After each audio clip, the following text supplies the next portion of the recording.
It all began one dark November morning. From my earliest youth, I had been interested in travel, and shortly after I'd finished my studies, I took a post as doctor on the Antelope, a fine ship in His Gracious Majesty's service, which was about to set sail for the South Seas.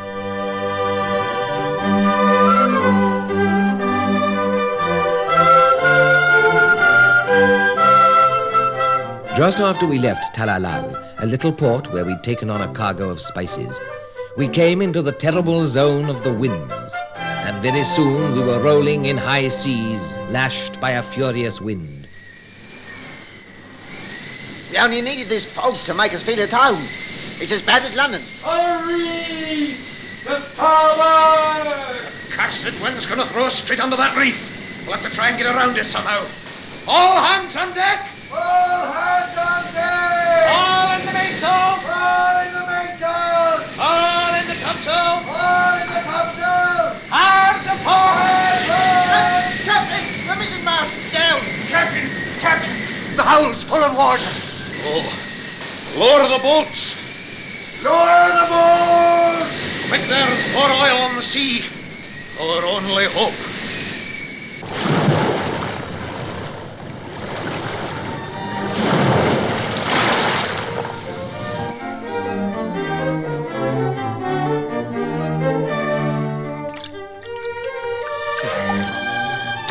I'll never get out of this.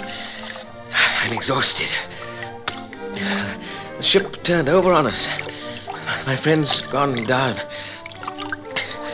Come on, Gulliver. Don't lose heart like that. You're a powerful swimmer and the shore's not so far off now. I've touched bottom. I'm saved. Oh, what a lovely little beach. There's not a house to be seen. Nobody on the shores, but it doesn't matter. I'm tired out. Oh, sleep. Sleep. I'll lie down here on this soft grass.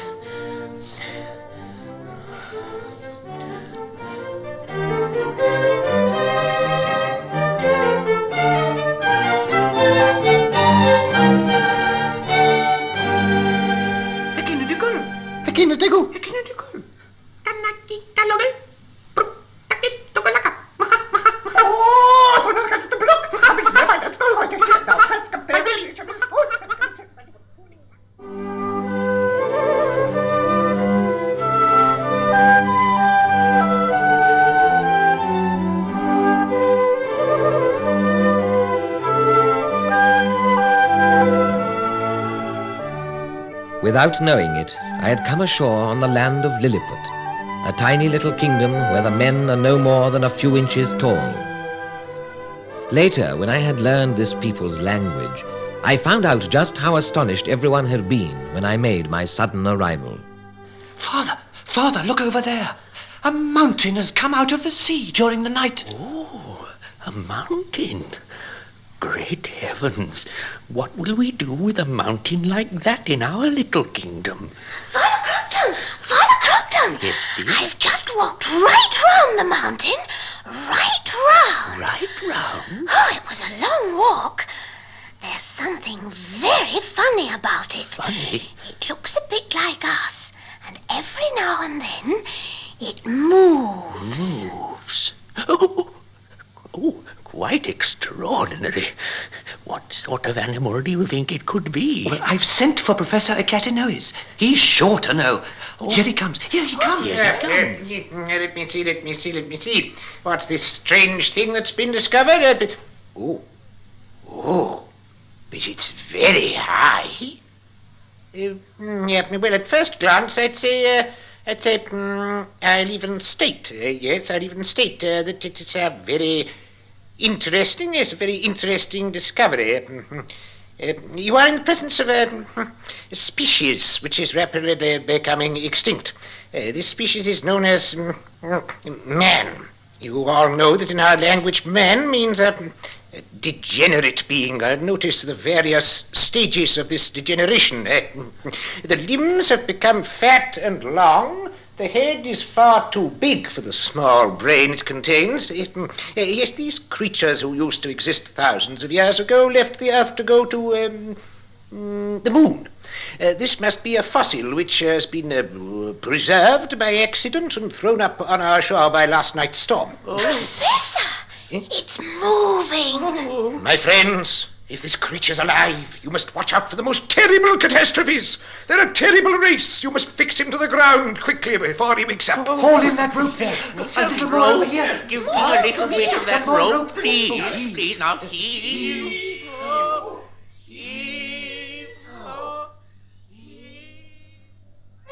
Of course, I heard nothing at all of these Lilliputian goings-on, as I was in a deep sleep, and in any case, I didn't understand the language at the time.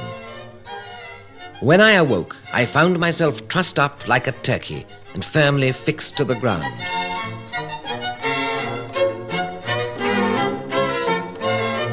Now come, let me see. I'm tied down, but I don't suppose these bonds are very secure. I'll just pull with my right hand and see what happens. Oh! There must be 1,000 little arrows sticking into me. Horrible little men. Oh, my hand's hurting me as if I'd been stung by a viper. Well, it's lucky that I kept on my leather jerkin. The best thing for me to do is to lie still. That's better. Things have calmed down a bit, but there's still a lot of movement over there. Oh, I see. They're sending one of their men over. He's on a little tower on wheels. He's just on a level with my eyes. He's wearing a crown. He must be the king. What's he saying? I'll try and reply. Langro Dehel San, Your Highness. Oh, Your Highness seemed to shock him. I'd better try something else. Your Lowliness, Langro Dehel. I don't know what on earth to say to the little man. He seems to be annoyed at everything I say. All right, I'll try to be humble. Your illustrious majesty, I am your servant, your most lowly servant. All right, I agree, your majesty, but I haven't had anything to eat for 24 hours. Oh, how on earth am I going to explain that to him? I have to show him with my hands, that's all. Hungry. Eat. Yum, yum. Eat. He seems to have understood. Oh, he's getting down from his little tower now, and he's giving orders. They certainly seem to be having some effect.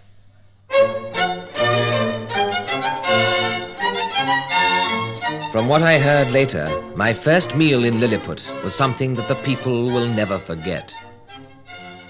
His Majesty has given orders that a meal should be taken to the prisoner Man Mountain. Would you be kind enough to make the necessary arrangements? Very well, Your Highness. What am I to do? Lord High Officer of His Majesty's Footmen, would you be kind enough to tell the Lord High Officer of the Mouth what His Majesty has requested? Feed that monster. It's impossible. There's only one thing for me to do. That's to ask the help of His Majesty's Lord High Officer of the Kitchen. Yes. I heard your instructions, Your Highness. I have to give all the food from the royal kitchen to the Man Mountain. I have spent 22 years in this honorable calling, and it's the first time I've been asked to undertake such a lowly task. A task unworthy of the illustrious art of the mouth. Now, don't be angry and don't let us down. You're the only person who is capable of taking on such a responsibility. Very well, I agree, Your Highness. But you must leave me free to do exactly as I wish. Your request is granted. We leave it entirely to you to get us out of our difficult situation. In that case, members of the kitchen staff, go to your ovens, and may every able-bodied person in this kingdom help us in this task.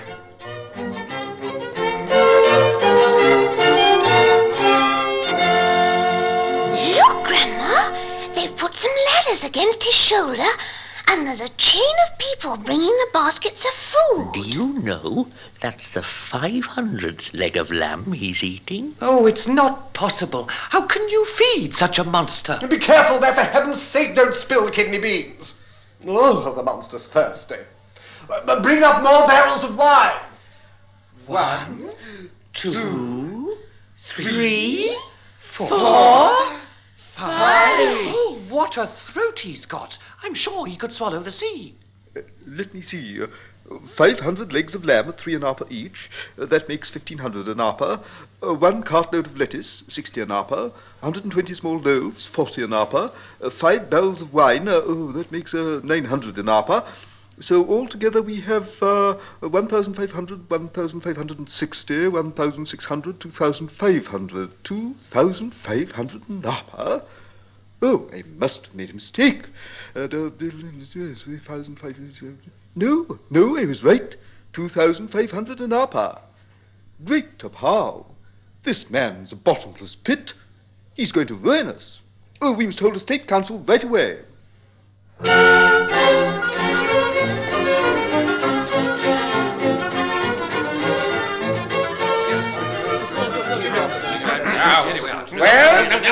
Well, Lord Chamberlain, have my orders been carried out?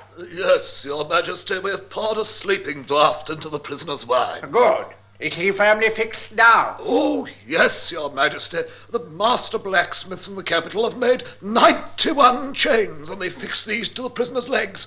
The chains are held by 36 locks each. Excellent. Members of the council, you have been in session since this morning to decide on the necessary measures concerning our prisoner. I would be glad to hear what you propose. Your Majesty, we regret to tell you that we can't come to any agreement on this matter. Very well, we'll have to hear from each of you. In turn, Lord High Admiral. Your Majesty, I have no doubt in my mind of what must be done to this animal, no doubt at all. He must be driven out of the kingdom as soon as possible. In other words, you're going to leave him free to come back again and destroy the whole of Lilliput. But we can't feed him. You've heard the evidence of the Lord High Officer of the Mouth. We are heading for famine. Famine, gentlemen, famine, I tell you. Well, there's no problem then. We let him die of starvation. I've got a better idea. Let's fire poisoned arrows at him. It's much quicker that way. But we are heading for Gentlemen, order, please. What if we do let him die? Professor. Your Majesty, I must draw your attention to the dangers that such a solution involves.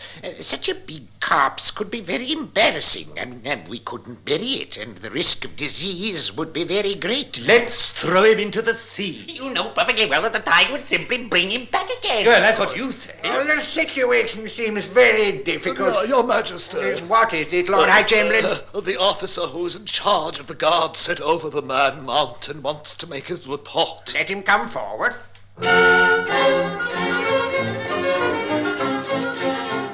Your Majesty, I have news for you, almost incredible news. It really seems as though this Man Mountain has a heart, just like we Lilliputians have. Huh? It is moved by feelings of goodness. Really? Yes, Your Majesty. As soon as the news of his arrival had spread round the country, a large crowd of Lilliputians came to see him.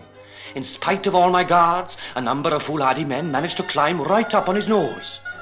Oh, Your Majesty, you should have seen the way his enormous hands came down to pick them up, 5 at a time. The crowd screamed with horror, and my soldiers were on the point of charging to come to the rescue of our unfortunate countrymen. When we saw the Man Mountain bring them close up to his face, look at them carefully, then put them on the ground, gently. Oh, this is most interesting. So he didn't do those fools any harm at all. He didn't even squeeze them a little between his fingers. Oh, no, Your Majesty. The whole crowd can witness to that. You see then, members of the council, that this is no monster we have to deal with, and it would be unworthy of our Lilliputian hospitality to allow any harm to come to him. But, Your Majesty, the problem of food still remains. This problem can very easily be solved on a national cooperative basis. Every morning, each village will bring 6 cows and 40 sheep to the royal kitchens. They will also bring bread and wine. The royal treasury will see to any other expenses. One of the first things to see to is that our guests should be clothed in the style of our country. 300 tailors must start the task of making him a suit straight away. In addition, 6 of our best teachers must instruct him in our language. Later, I shall talk to the Man Mountain myself. Gentlemen, the meeting is closed. Oh, yes.